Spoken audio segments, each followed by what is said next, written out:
baby, what is going on? Matt O'Leary back with another video, and in today's video we're going to get into good old Nathaniel Hackett, as Connor Hughes was reporting that the New York Jets essentially tried to replace Nathaniel Hackett this offseason.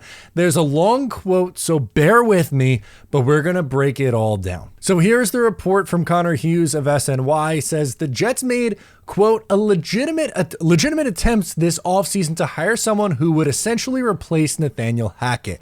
Not as a new offensive coordinator, but a title above who would run the show. The Jets had enough things they needed to address this offseason without replacing areas they're content with. That pursuit tells me internally there are legitimate concerns with Hackett's ability to successfully run things. It almost feels like the Jets are putting so much faith in Aaron Rodgers' ability to correct Hackett's wrongdoings. Sources spoke of many times last summer where Hackett called the play, then Rodgers changed it completely at the line. They figure he can do the same come the regular season. That's a lot to put on the plate of a player, though, even one of Rodgers' status. This isn't the NBA. If there's one major concern heading into the Jets season, it's that Hackett. Is anyone surprised by this report? Did you watch? My question, if you are surprised, would be, did you watch the New York Jets play in 2023? If the answer is yes, then you know that Nathaniel Hackett was not very good at his job. Now, things changed drastically when they went from Aaron Rodgers to Zach Wilson, Tim Boyle, and Trevor Siemian as the quarterback play from someone like Rodgers to those three is night and day. But as the report states, there were times throughout the summer where Nathaniel Hackett was calling plays, Rodgers was changing it, and that's the way that they were going to go. Now, there is significant risk involved in doing things that way. I'm not going to sit here today and deny that and say that it isn't a risk or a gamble to approach your offense that way. My pushback on the Jets being okay in this spot, or I guess my stance on why I think there's a chance the Jets could be fine in this scenario is because that's what the plan always was. Nathaniel Hackett is going to give the formations, and Aaron Rodgers is going to go to the line of scrimmage, diagnose things, and call the play. Essentially what they did in the one preseason game where they went right down the field on the Giants and put in a touchdown. Once again, I'm not sitting here today in May of 2024 and telling you that you shouldn't be concerned about Nathaniel Hackett as a potential reason for the Jets to fail this season. It is a concern. I am telling you that.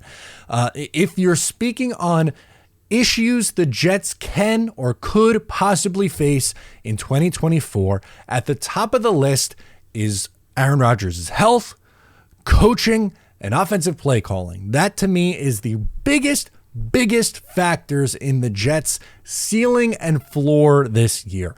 They are gambling on Aaron Rodgers to save them a little bit. And is it unfortunate that the Jets weren't able to land someone? I tend to lean yes. I tend to think it would be better if the Jets had someone, a senior person in here to check Hackett a little bit. But then you also get the flip side of the coin where there's too many cooks in the kitchen and it's really not an ideal situation with that many people involved in the process. Hackett, outside of Aaron Rodgers, has not been very good in his career. That's just the reality of the situation. I am not crazy confident in Nathaniel Hackett. I am confident, though,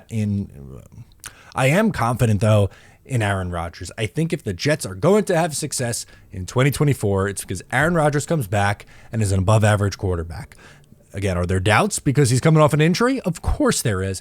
But there are few in NFL history with the football IQ that Aaron Rodgers has. For all of his faults and whatever you want to come up with on things that you could potentially be down on Aaron Rodgers with, one of those things is certainly not his football IQ, diagnosing defenses, and calling plays. That much I trust Aaron Rodgers with. Hackett, not so much, but I'm hoping to limit his role. Do I want Hackett here after Aaron Rodgers is gone? Hell no. Nobody should and nobody would. But for right now, I'm okay with it. Is it my favorite setup in the world? No. I would love to have someone else in here, but I'm not surprised by this report. And neither should you. If anyone who paid attention last year should not be surprised by this report. Let me know your thoughts down below in the comments. I'm Matt O'Leary. I'll catch you next time.